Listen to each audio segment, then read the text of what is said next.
মাহমুদুল্লাহ রিয়াদ মুশফিকুর রহিমকে নিয়ে কড়া সমালোচনা করেছেন ভারতের সাবেক ক্রিকেটার দীনেশ কার্তিক। এখনো কেন তারা জাতীয় দলে, এমন প্রশ্ন তুলেছেন তিনি। একই সাথে দেশের জন্য বড় কিছু এনে না দেওয়ার ব্যর্থতা নিয়েও সমালোচনা করতে ছাড়েননি দীনেশ। সেই সঙ্গে বিসিবির চোখে আঙুল দিয়ে দোষ বের করে দিয়েছেন ডিকে। মাহমুদুল হাসান সজীবের রিপোর্ট। আমি তো ভেবেছিলাম মুশফিক মাহমুদুল্লাহ 2023 ওয়ানডে বিশ্বকাপের পরই অবসর নিবে, কিন্তু তারা আমাকে বেশ অবাক করেছে। এখনো দুজন ক্রিকেট খেলে যাচ্ছে, যা আমাকে চমকে দিয়েছে। 16-17 বছর ধরে ক্রিকেট খেলেও এ দুজন দেশের জন্য কিছুই জিততে পারেনি।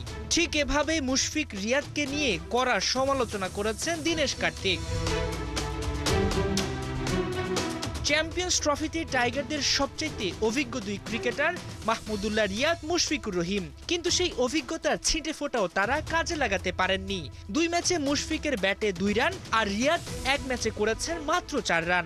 এমন হতশ্রী পারফরমেন্সের চাইতে তাদের কাণ্ডজ্ঞানহীন শট খেলা নিয়েই শুধু প্রশ্ন তোলেননি দীনেশ কার্তিক। এই দুই ক্রিকেটার কেন এখনো অবসর নেননি, সেটা নিয়েই বেশি অবাক হয়েছেন তিনি। বাংলাদেশের ইনিংস শেষে ক্রিকবাজের এক টকশোতে বেশ ঝাঁঝালো মন্তব্য করে বসেন কার্তিক। তিনি মনে করেন রিয়াদ, মুশফিক কেবল কয়েকটা দ্বিপাক্ষিক সিরিজ জিতলেই সন্তুষ্ট হন। 16-17 বছর ক্রিকেট খেলেও তারা দেশের জন্য কিছুই জিততে পারেননি। এখানেই শেষ নয়, দুই সিনিয়রের কারণে জুনিয়ররা সুযোগ বঞ্চিত হচ্ছে, সেই বিষয়টিকেও সামনে এনেছেন এ সাবেক ভারতীয় ক্রিকেটার। তিনি বলছেন, যদি রিয়াদ, মুশফিকের কোনো রিপ্লেসমেন্ট তৈরি না হয় এবং বারবার ব্যর্থ হয়েও তারা খেলে যাবেন, এতে জুনিয়র ক্রিকেটারদের মন ভাঙা ছাড়া কিছুই না। সবশেষে বিসিবির এক হাত নেন কার্তিক।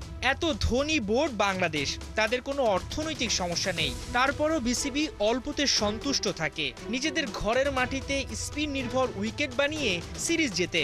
যদিও কখনো কখনো সফল হয় না তারা, এরপর আবার যখন বিদেশে খেলতে যায় তখন তাদের অনেক লড়াই করতে হয়। মাহমুদুল হাসান সজীব, ৭১।